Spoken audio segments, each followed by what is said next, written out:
Hi everyone, this is Ayeshe. Happy New Year.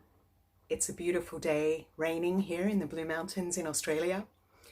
I just thought I'd come online and offer a reflection on living with authenticity and avoiding spiritual bypassing in your Buddhist practice, and also talk about the issue of accountability in Buddhist communities, the fallout of abuse, and how we can still feel inspired with our spiritual practice and not lose faith in the face of so many people on high pedestals falling off them, and how to avoid an abusive dynamic ourselves so that we can have a healthy, well-balanced, psychologically healthy path of spiritual growth and a healthy community.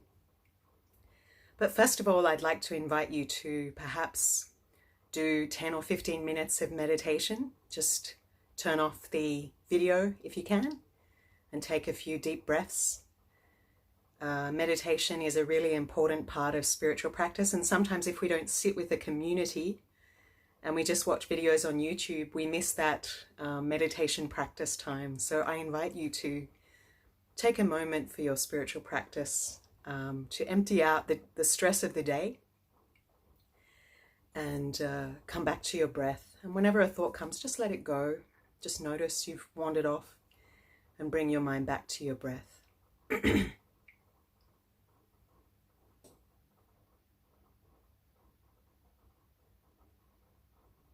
Okay, so hopefully you've just meditated. I might just offer a chant because it's kind of can set the mood.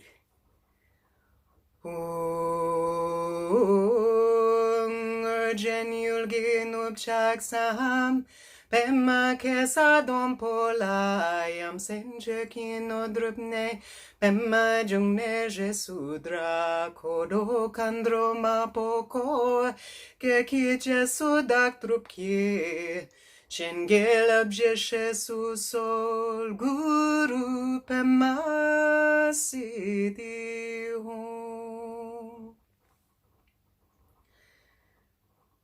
So when we come to Buddhism, we're hoping to find more peace, more meaning, find a way to make sense of this very changeable world we live in, to find where we belong in it, what it all means. Or maybe we just want to be more happy, and that they're all valid reasons for entering the Buddhist path. But what we hear as we go further into the spiritual path, especially in Tibetan Buddhism, is that the relationship with a teacher is essential. And we also hear anger, passion, desire demonized quite a lot, stigmatized. There's even a saying in Tibetan Buddhism, that being angry is like drinking poison and expecting the other person to die, which is quite a loaded statement. And it's very important to remember that Buddhism is not a religion like a theistic religion where one is expected to rigidly, dogmatically adhere to what is written. The teachings of the Buddha were not written down for at least a few hundred years until after he passed away. And the Buddha always encouraged people to follow the truth, not just the dogma, to search for the true meaning, not the literal meaning, to question and interpret and rationally use your own experience and discernment to work out what the teachings are saying for you. So it's important to interpret the teachings with a grain of salt and your own intelligence. So from a psychological point of view, I'd like to read a quote by Shahida Arabi, which says, "Anger may be a legitimate response to bullying and abuse. It is not poison or a waste. It is a signal. Listen to what it is saying and hold space for it. It wants you to protect yourself, to cut tie with abusers, and to stand up for yourself, to bring justice to the world, and to be outraged enough to build a better life," and I would say a better world. It is there it is there for you to process and learn from and heal from, not to hinder your healing. Repressing anger is poison because it leads to an increasing resentment and a deterioration of well-being. And I think that's really important. You know, we come and we meditate and then we feel peaceful. And then we start to think, oh, the problem is with my thoughts and emotions. So therefore we begin to, there's a temptation to completely cut off from our emotions, to leave the world behind, because the world is impermanent and conditioned and frustrating and random, especially in a modern society where, you know, there's nothing stable. Marriages aren't stable, jobs aren't stable. You know, we always have to change where we live. We're struggling to survive. There's nothing we can hold on to. Like, you know, in a more traditional culture, at least you have a sense of values and identity, that it gives you a sense of where you belong in life. And that could also be oppressive, but it's less bewildering than, you know, in a cosmopolitan, multicultural society where, you know, gender identity, cultural identity, where you fit in society is always changing. How you define your value is always changing. So there's a tendency to cut off from emotion, to interpret the teachings, and rather than face the messy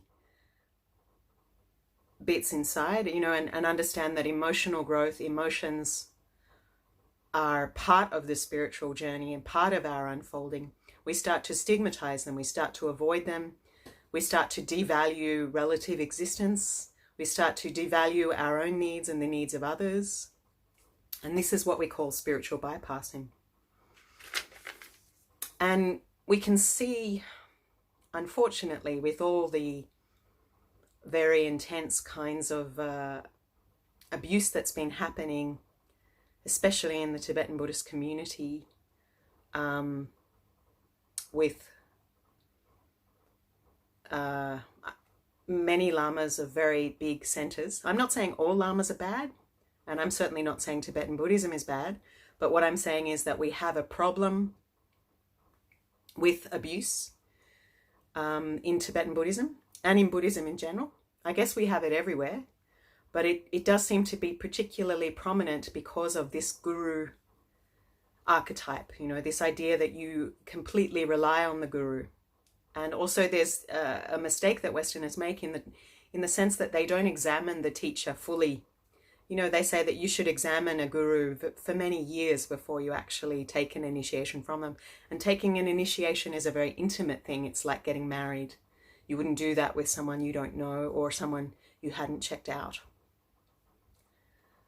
Another problem that we have in Tibetan Buddhism is patriarchy, in the sense that most of the throne holders are men, and we also have a problem with Tibetan hegemony, Tibetan feudal culture, and ethnocentrism, in the sense that Tibetans, even though they lost their country a long time ago, are still really focused on only their own community. They don't support the monastics they ordain, the Western monastics, even though they expect those Western monastics to work for no money and run their Dharma centers and raise money for the Tibetan community in exile. Those monks and Western monks and nuns are not treated the same. Even Western lay Buddhist lamas are not treated with the same esteem as Tibetan lamas. A lot of value is placed on speaking Tibetan, but speaking Tibetan doesn't necessarily mean that you're a great Dharma practitioner or that you know the sutras. Of course, there's a great deal of value in those Geshe studies, but that may not be for everyone. Considering that, you know, a lot of Western women who become lamas or go for a retreat or become Buddhist nuns, maybe they're above 40, they probably have a PhD, they're already well educated, they already have a reasoning mind, logical mind. They're not a Tibetan village girl ordaining at the age of 8. So, you know, and we see in the Tibetan hierarchy a noticeable missing population of women. You know, when you sit at the Dalai Lama's teachings, all around him are just men, one woman, one Tibetan woman, of course. And then people say, well, what about Pema Chodron? What about Jetsunma Tenzin Palmo? I can think of Thubten Chodron, Lekshe Somo. I can think of maybe 5 well-known female Western teachers. But 5 Western female teachers does not equality make. And when the centers are still controlled by Tibetan men who don't actually pass on the lineage and who don't take Western practitioners seriously, especially women, it's problematic. It's problematic for the Dharma crossing into the West, for the Dharma to become culturally appropriate for Westerners.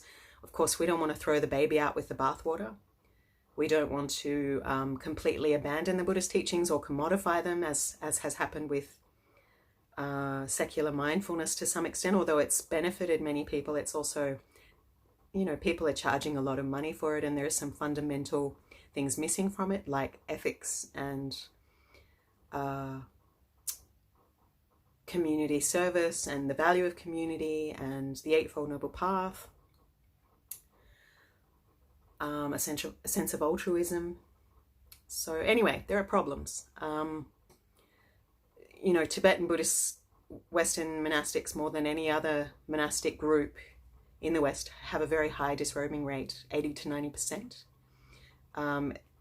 Something that has never happened in the history of Buddhism, which is charging monastics to stay in centers, is now commonplace, which is further destroying the way of life the Buddha himself lived. Kind of means that people can no longer devote themselves fully to the study and practice of the Dharma, which means you'll have less realized practitioners and teachers. And this idea that someone has to be Tibetan or a male to be an inspiring teacher, to be qualified according to the Tibetan hierarchy, is questionable. So I feel this problem is tied in with a few things. It's tied in with, one, the sense that Westerners see Buddhism as an individualistic religion and or a practice, not as a communal practice. Whereas in Asia, a monastery is like a welfare center, an aged care center, a community center, and a church, and maybe even a soup kitchen. The orphans become monks. The people who've lost their jobs offer service and get food. The people who are wealthy offer donations so that the poor can receive food and alms. The people who are doing spiritual practice are highly esteemed, and they add value to that society in terms of offering peace, offering spiritual insights and counseling, offering a sacred space for people to come and recover their sanity, their sacred awareness.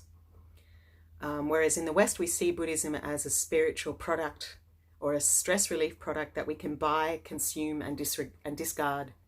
That we only take up a Dharma teaching only when we feel stressed out, we need to feel inspired, and then we just abandon the Buddhist community again until we need it. And that attitude is problematic because it doesn't sustain preserving, transmitting the teachings in the West. It doesn't, give you a real life face-to-face relationship with someone who's going to call out your crap and help you spiritually grow. It doesn't build a legacy of community. And community is something we are absolutely going to need if we're going to work together to overcome the many kinds of injustice that are now arising in the form of climate crisis and the slow reducing of the rights of women, LGBTQI people, immigrants, refugees, and people of color, Jewish people. There's a growing kind of fascism which we'll need, and there's a growing gap between rich and poor. All of those things will need community to address, to work together to make a better world. But coming back to, so that's one problem about how the Dharma is not being transmitted fully to the West, how there is gender inequality, how there's still this idea that Tibetans are superior. Having said that, I know some people will say, well, they do more study, but they also have more opportunity to do study. If a Buddhist nun ordains and has to work to pay rent to the Dharma center, she doesn't have a lot of time to become a geshe-ma. Whereas a Tibetan who stays in a Tibetan monastery in India will have food and support. So another problem that is that can, people can lose their way and can also create very ripe conditions for cult-like or abusive dynamics in communities or unhealthy relationships relying on the teacher is spiritual bypassing. And spiritual bypassing is the tendency to use spiritual ideas and practices to sidestep or avoid facing unresolved emotional issues, psychological wounds, and unfinished developmental tasks. So how does spiritual bypassing work? A man who realized that he might have been in a cult in the 80s, their bus from the ashram hit a man who was crossing the road, and they were all, you know, in their orange with their beads, and rather than respond to the tragedy of someone dying in an accident, the emotional grief of the loss of human life, they immediately jumped to, well, it was meant to happen. What a great blessing to be hit by a bus that our Guruji is in. You know, there was no normal, healthy grief or shock. There was just a shutdown of a normal human empathetic response, an evaluating of that person's life and the tragedy of the loss of that.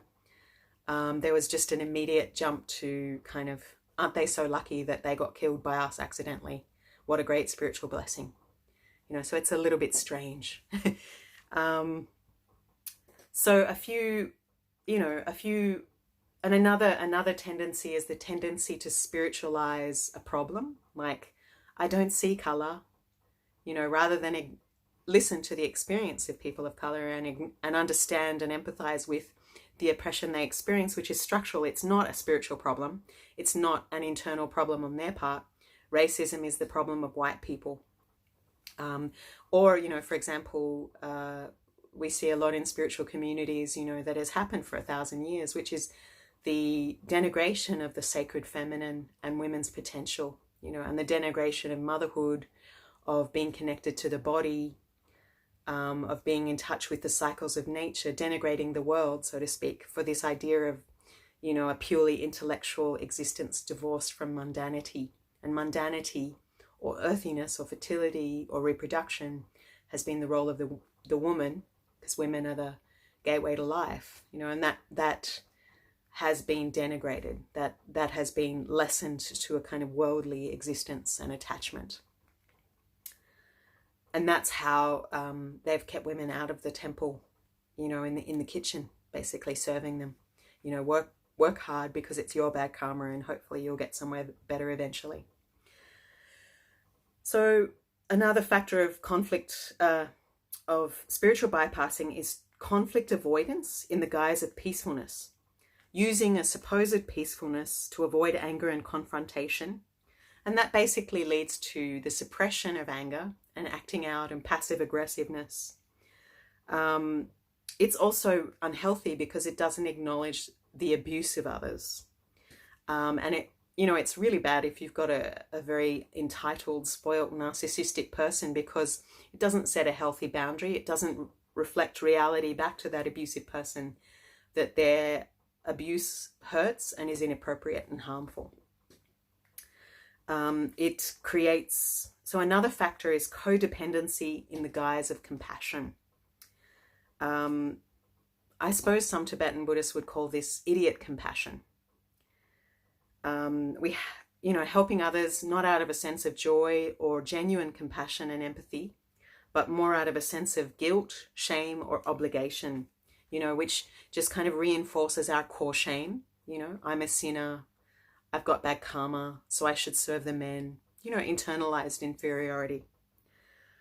Also, you know, maybe we don't love ourselves, so we think, okay, I'm serving you, I'm honoring you, and in return I hope that you'll notice me and love me and care for me. I'm giving you your needs, I'm hoping you'll do the same for me. But it's not completely healthy because you're not acknowledging your needs. And there's nothing wrong with having needs as opposed to wants. They're slightly different. You know, and it's an unequal relationship where you're giving 80% and they're returning 20%. And I think this is a reason why so many women feel resentful or used or leave marriages and the monastery, because they're giving a lot of emotional labor and they're not getting equality in leadership, recognition of their value of what they've contributed. They're not getting positions on, equality in terms of the committee, on the throne, on teaching roles. They're in the background. They're invisible, and their labor is not valued. Using concepts of selflessness to avoid expressing human needs. And then there is a subservience to the teacher, where you play out dysfunctional family dynamics with the guru as the father figure, and you compete with other spiritual practitioners as a kind of sibling rivalry, developing an unhealthy reliance, like not learning to become self-reliant, to make your own decisions, to determine your own life, not learning the developmental stages, learning to support yourself, regulate emotions, not be codependent, healthy relationships with a balance of independence and connection, not losing your identity in a relationship.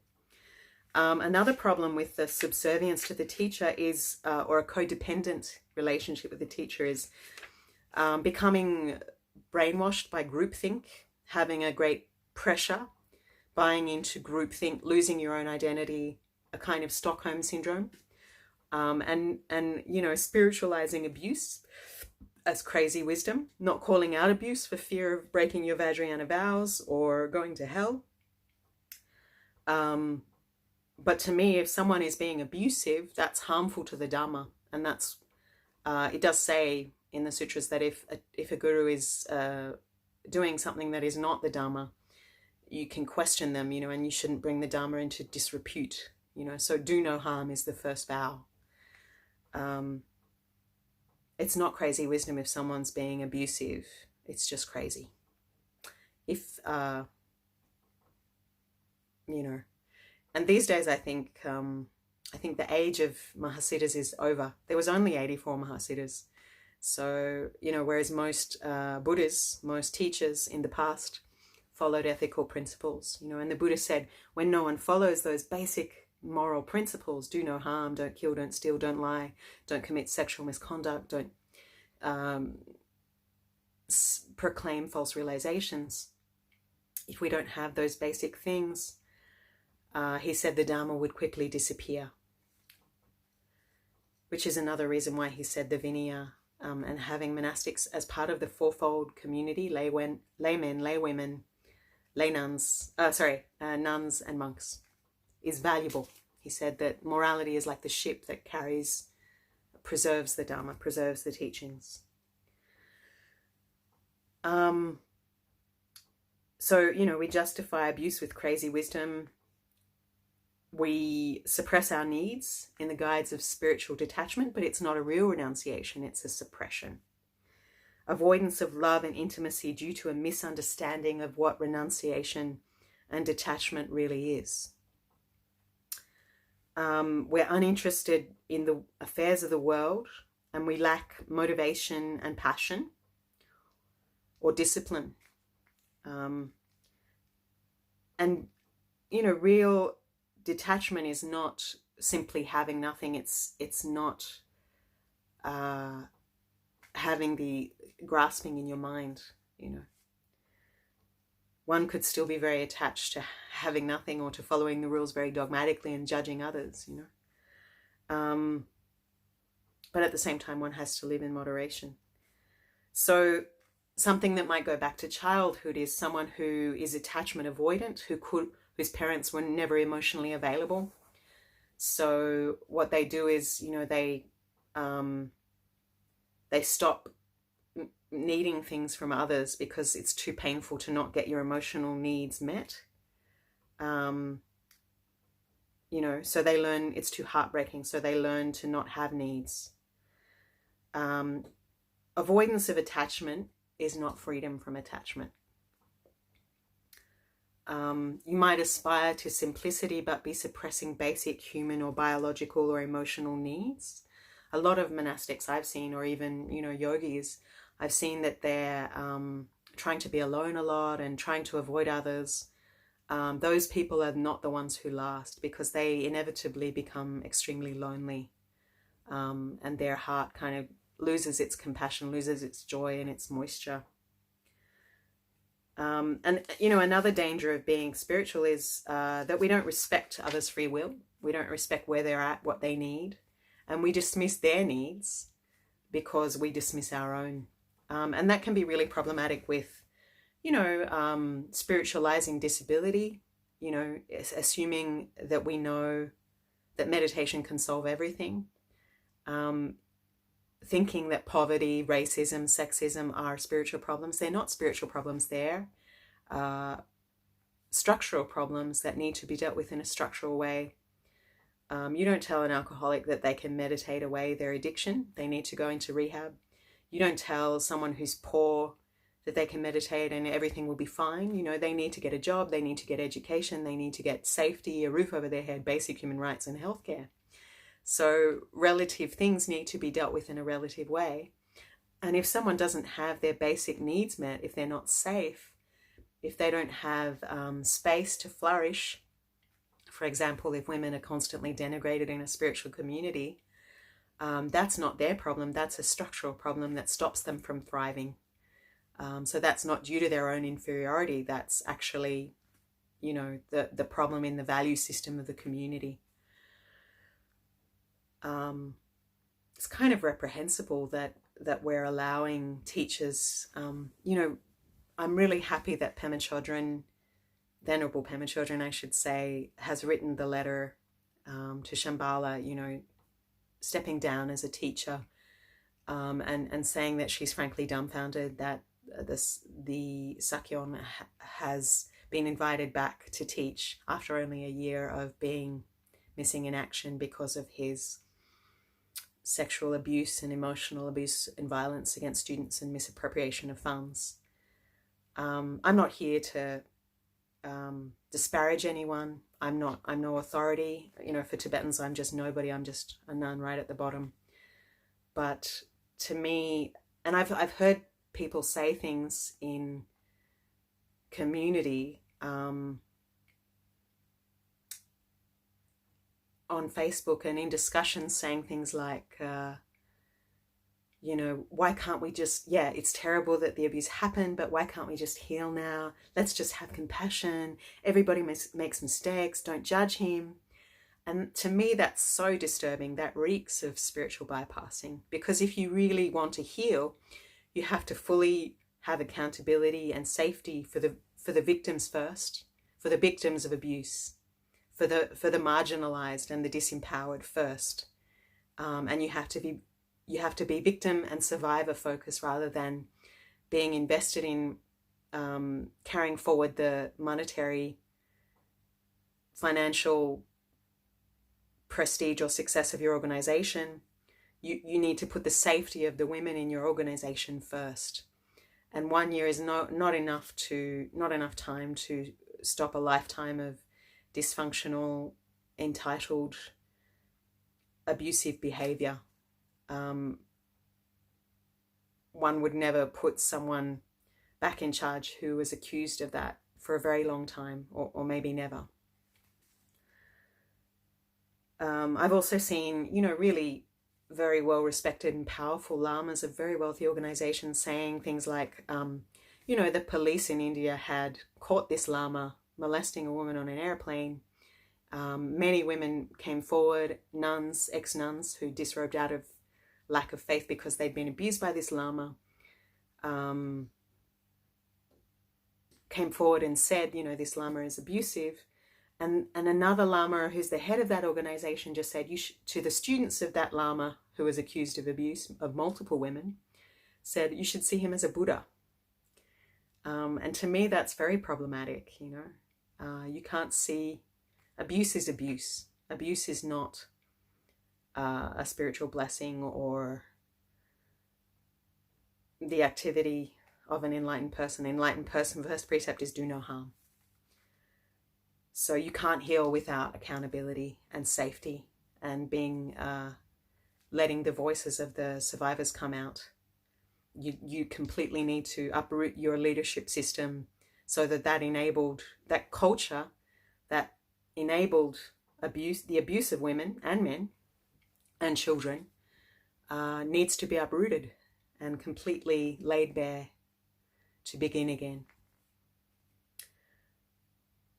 And it may well be that the kind of Buddhism that takes root in the West, maybe it's time that we had a kind of Anglican breakaway, what did they call that when the church broke away from Rome, that kind of, because our values are different, we need to stop propping up men just because their father was some great Lama, and actually questioning, does this person have spiritual qualities? Are they a suitable leader?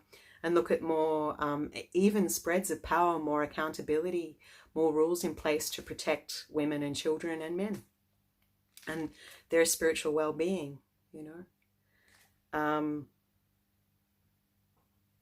It might be very different in the West. There might be less reliance on the guru, less reliance on ritual and initiation, and more studying of the fundamental Theravada texts, a good understanding of morality, of living simplicity, the value of community, of therapy, all of those things.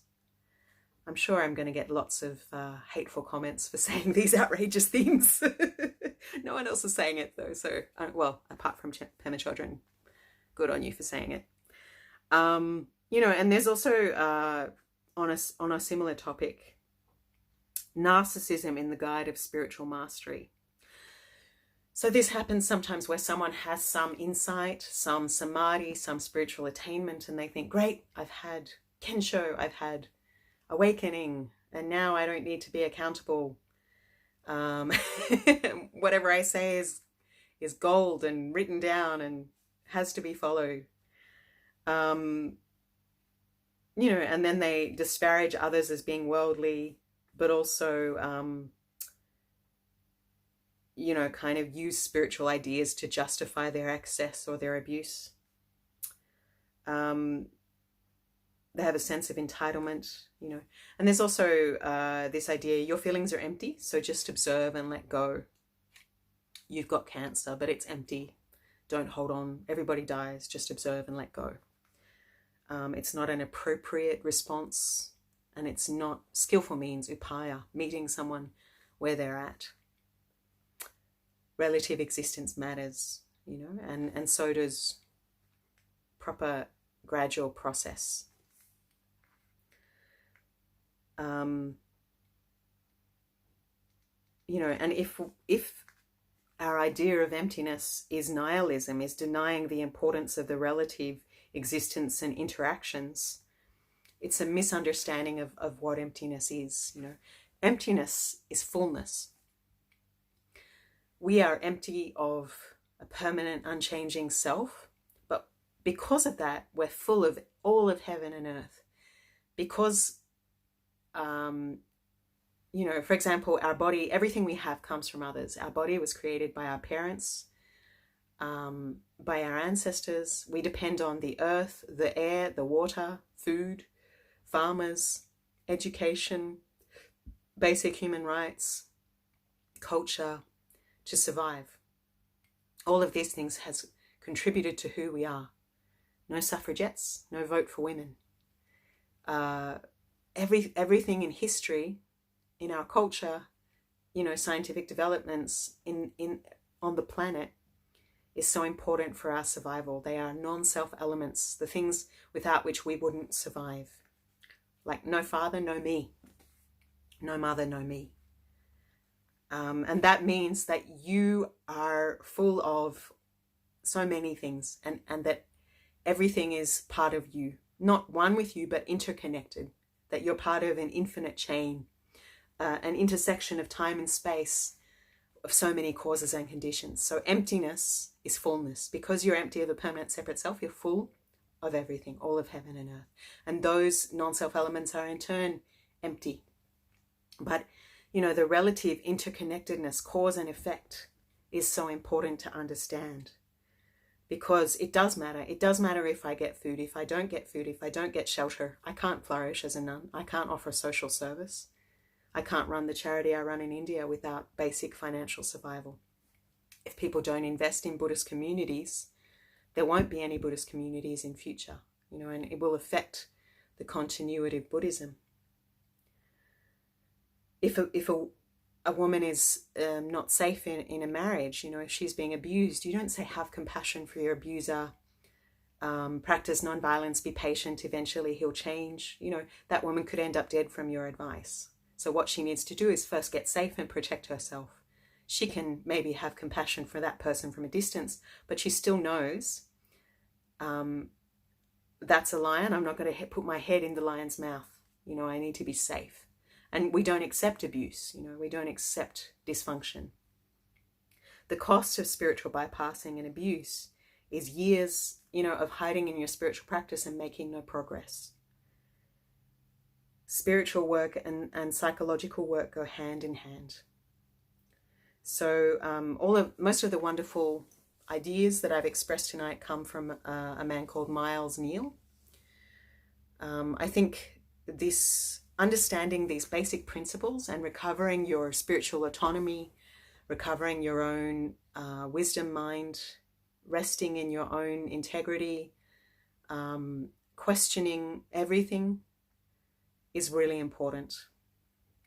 And I know that a lot of that flies in the face of traditional teachings, but look at what adhering dogmatically, mindlessly, not understanding the cultural context of certain things where it has brought us. So many of these great centers, teachers, abusing power.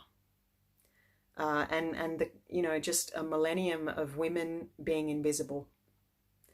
And to a certain extent now, Westerners either being extremely egotistical and arrogant and repackaging the Dharma in whatever way they want to make a buck, or the other extreme of not believing in people from your own country at all. When I say Western, I don't just mean white. I just mean anyone who is not born a Buddhist, not a traditional Buddhist, with Buddhism as a culture, but rather has adopted Buddhism or has embraced liberal Western ideas. If you don't respect the women in your community, if you don't believe them, if you don't keep them safe, how spiritual can you really be? I'm not perfect. I'm sure I will attract a lot of negative response for saying this. I'm like the Buddhist Antichrist for acknowledging that abuse really does happen and that it's not okay, and patriarchy is a problem and it's not okay. But I ordained with 15 people, and only 2 of myself and one other nun are left. And neither of us have anywhere to live. We struggle every day, even though we contribute a lot to the society. I've spent 11 years in an Indian slum, but still then, after all this work, I still can barely find a place to live, find enough to survive. And yet people calling me all hours of the night with their emotional problems and me counseling them. So I guess in many ways, I was the person trying to be the selfless nun. I was the person doing the spiritual bypassing when I ordained at 23. But having said that, there is still a lot of value.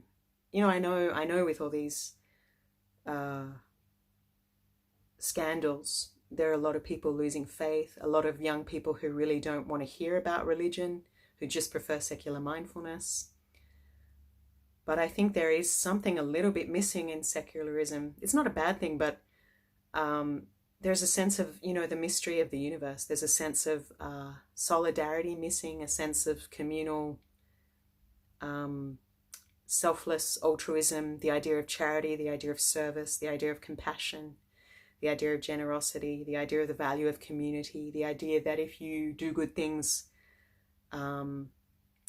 it benefits, that happiness is not just a personal matter, it's a communal matter. So what I envision, what I hope, I really like what I've heard Lama Rod and Lama Justin say with Radical Dharma and Bhumi Sparsha Bhumi, the new spiritual group, and teachers who are speaking out against abuse, like Sultram Alione and Jetsun Matenzen Palmo. There could be more though. You know, and the idea that all monastics are equal, worthy of support, regardless of their race, that we do need spiritual community, that we do need contemplatives, but we also need to be active, you know. I mean, how many Buddhist temples do we have versus Buddhist schools and hospitals? How often do we actually join together to support or act off the cushion? And we no longer have the luxury of just sitting on our cushion and thinking that we're changing the world. Maybe, of course, we need our contemplative practice. You know, contemplatives are like the lungs of the world. And you need that contemplation to not become completely lost in anger and rage and despair. But at the same time, we live in perilous times. You know, climate change could end us all. And, you know, the going backwards on women's rights, on growing anti-Semitism, homophobia, racism, anti-immigrant sentiments. You know, these are only going to be exacerbated by the crisis, the chaos that climate change will create. And, you know, the idea of capitalism is not sustainable. The idea that infinite resources, we can have infinite growth in a planet of finite resources. So I'm not advocating some kind of radical left communism. But what I'm inviting people to do is just question, you know, whether it's a good thing that 80 people have as much money as half the world. That 40,000 children die in the world every day due to poverty-related illness completely unnecessarily. That there are, you know, millions of girls in developing countries waiting for education, that a girl has an underage marriage every, I don't know, 10 or 15 seconds, you know, that young people are saddled with so much debt that all they can aspire to is a tiny home, you know, that they're living with their parents until they're 40. We don't have the same kind of standard of living that Gen X or baby boomers had. I'm kind of borderline Gen X, but I do feel for millennials and for the generation coming after them, because they'll live in very challenging times, you know, and the Buddhist community needs to make some room. You know, the older generation who is very used to having a lot of power and resources needs to make some room for a different voice. We value your voice, elders, but we also need you to make some space for a younger generation of people who have different needs and will face more perilous times. And people say, well, we had the Vietnam War, we had the threat of nuclear disaster. You had the threat, but climate change we know is going to happen. Climate crisis is already happening. It's a fact. It's not a possibility, it's a fact. And if we don't simplify our way of life, become more communal, and divest from fossil fuels, we will die. We will be destroyed. And that's just the truth. You know, already 1.4 billion animals in Australia are burnt in the worst fires in the history of Australia. I myself and 2 other monasteries already had to evacuate because of terrible fires. In other parts of the world, they've had drought, which, you know, facilitated the Syrian war. Lots of young men moving from the country because their crops were failing, creating civil unrest. And so many other things going on, you know, depleting groundwater, murder of activists in the Amazon, so many things going on. So we absolutely need to act. And if each of us did something as much as we could to divest from fossil fuels, to create more of a sense of brotherhood and sisterhood and solidarity, you know, non-violent civil action, lobbying politicians, being more mindful about what we consume, traveling less on airplanes, all of those things, being vegetarian as much as we can. I'm not perfect. I am not pure vegetarian. There are so many things we absolutely have to do to come together to face this crisis. And bad things happen when good people do nothing. Martin Luther King said, in the end, it is not the voices of my enemies, I'm just paraphrasing, but the silence of my friends that brings me down. So for years I've been talking about the need for women teachers, the need for women who are the main supporters of Buddhism to question if they do believe in gender equality, why are they supporting centres that only support men? Why do Tibetan lamas stay for free and Western nuns pay? We need to question this. If you want your daughter to be the next Tenzin Palmo, she needs opportunity, she needs support. So that's pretty much all I have to say on this difficult topic, but I think it's absolutely necessary for us to understand that the mess, the imperfections of the world, the horrible times we live in, we don't have to reject it. We can't suppress it. We need to be real and authentic about what we experience. We need to be compassionate with ourselves and others, but not to the point of accepting abuse. We need to have good boundaries. We need to be real and deal with relative problems in a relative way. Upaya, skillful means.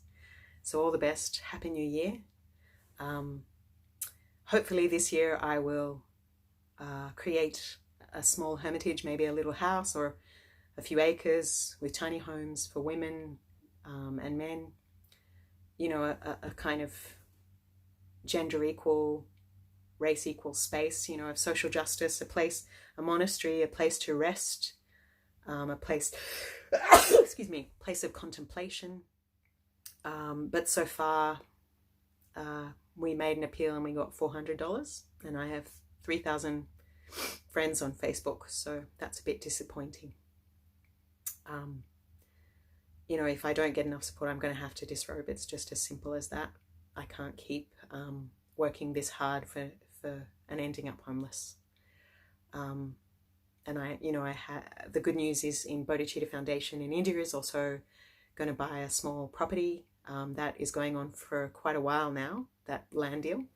But we have, girls' home, women's job training centre, 6,000 meals served every year in India, 15 dogs a day fed and cared for, emergency ambulance now and then, domestic violence counselling, legal aid for women, and about 125 kids in slum school, 3 hours a day, 55 children sponsored for school, and all of that is being done on the income of 2 Australians per year. 2,000 people helped per year on the income of 2 Australians. So our monastery in Australia, which is going to be a small sacred place, may start out as just a tiny home or something on a few acres. If you can help us, the details are below. That is the Kalyanamitra Fund. It's Bodhicitta Monastery in Australia. And the social work we do with ex-untouchable people in India, mainly focusing on women and children. Those people converted to Buddhism in 1956 to escape the Indian caste system, which excluded them.